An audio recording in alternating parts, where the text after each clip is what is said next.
Pak Menteri Agama,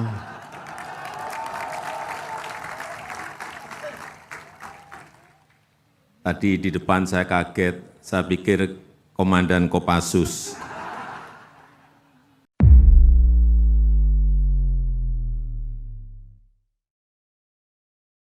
Para Menteri Kabinet Indonesia Maju hadir bersama saya banyak sekali, Pak Menhan, Pak Prabowo Subianto, Bapak Menteri Sekretaris Negara, Pak Pratikno, Bapak Menteri BUMN, Bapak Erick Thohir, Bapak Menteri Perdagangan, Pak Zulkifli Hasan, hadir juga Bapak Menteri Investasi dari Papua, Pak Bahlil Lahadalia,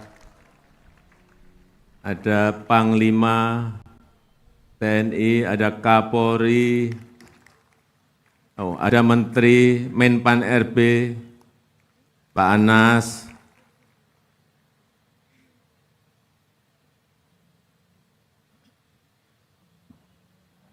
Pak Menteri Agama,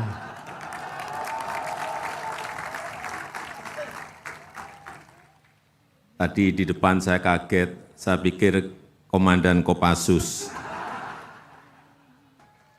Santri adalah fondasi kekokohan bangsa, dan ini sudah terbukti sejak zaman perjuangan kemerdekaan. Sebagai negara dengan penduduk muslim terbesar di dunia, kita memiliki lebih dari 36.000 pondok pesantren. Sebuah kekuatan besar, penentu masa depan bangsa, penentu lompatan kemajuan bangsa, dan penentu keberhasilan cita-cita bangsa. Saya ingat tahun 2015, saat itu saya berkunjung ke Jawa Timur,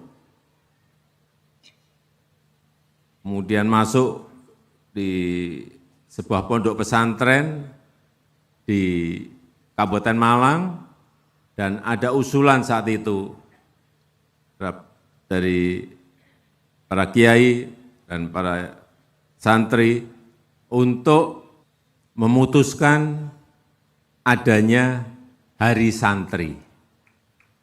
Kemudian setelah terpilih menjadi presiden, permohonan yang saya ingat betul dari sebuah pondok pesantren di Kabupaten Malang, kita kaji dan kita tindak lanjuti, kemudian kita putuskan adanya Hari Santri lewat keputusan Presiden nomor 22 tahun 2015. Sekali lagi, penentuan tanggal 22 Oktober sebagai Hari Santri ini merujuk pada seruan jihad yang tadi sudah disampaikan oleh resolusi jihadnya oleh Bapak Ketua PBNU. Merujuk seruan jihad dari Romo Kiai Haji Hasyim Asy'ari, selaku Rais Akbar Pengurus Besar Nahdlatul Ulama saat itu. Beliau menyampaikan bahwa melawan penjajah itu wajib, melawan penjajah itu adalah fardu ain, dan tewas meninggal berperang melawan musuh itu hukumnya mati syahid. Ini sebuah fatwa yang luar biasa, sehingga kita semua saat itu, termasuk para santri, berjuang untuk kepentingan bangsa, berjuang untuk kepentingan negara, dan berjuang untuk kepentingan umat.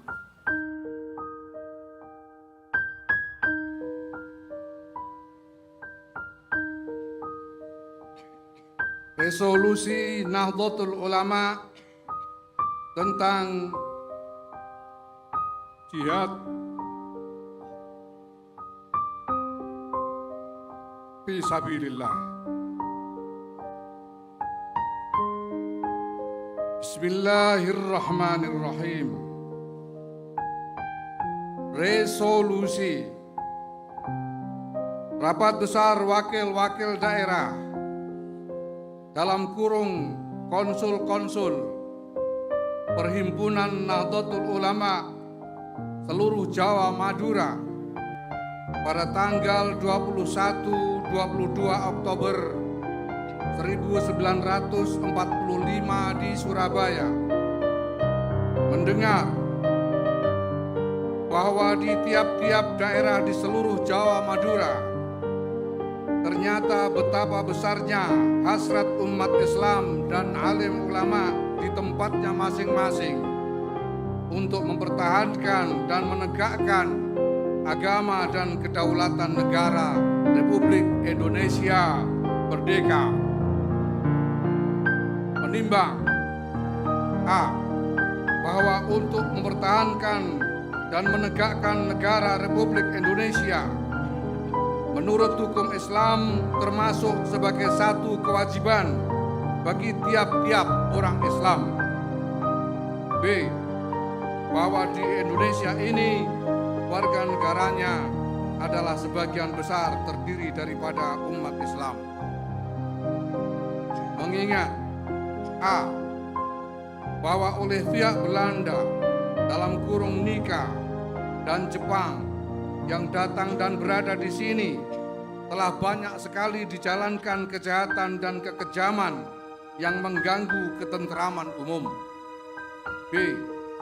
Bahwa semua yang dilakukan oleh mereka itu dengan maksud melanggar kedaulatan negara Republik Indonesia dan agama dan ingin kembali menjajah di sini, maka di beberapa tempat telah terjadi pertempuran yang mengorbankan beberapa banyak jiwa manusia.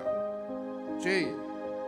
Bahwa pertempuran-pertempuran itu sebagian besar telah dilakukan oleh umat Islam yang merasa wajib menurut hukum agamanya untuk mempertahankan kemerdekaan negara dan agamanya.